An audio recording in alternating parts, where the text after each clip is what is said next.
La minute du KN.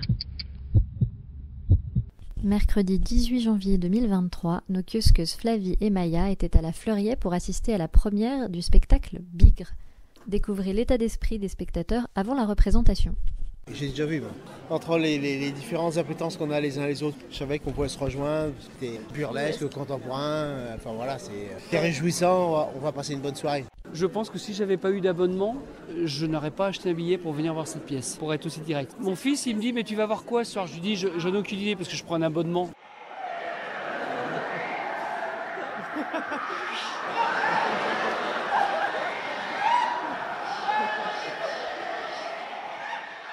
Et maintenant, l'état d'esprit du public après le spectacle. Nous, on l'a déjà vu il y a environ 6 ans, mais on est revenu. Puis c'est toujours aussi pétillant, de la gaieté, on a beaucoup ri, émouvant aussi. Enfin, un super spectacle. Très sympa, très loufoque. Finalement, j'ai trouvé ça assez mélancolique. Ça m'a plus attristé que fait rire en fait. Par contre, c'est très très bien huilé. C'était très bien et je trouve que ça doit être encore plus difficile de jouer ce genre de pièces sans parole. Tout ça pour dire que finalement, on n'a pas forcément besoin de texte pour rire. Le langage, la communication par le corps passe très très bien. Et je pense que c'est une prouesse aussi en termes de réalisation parce que les mots, on les apprend, on apprend les textes, les gestes. Je pense que ça demande beaucoup de travail. Les musiques, elles étaient superbes en plus.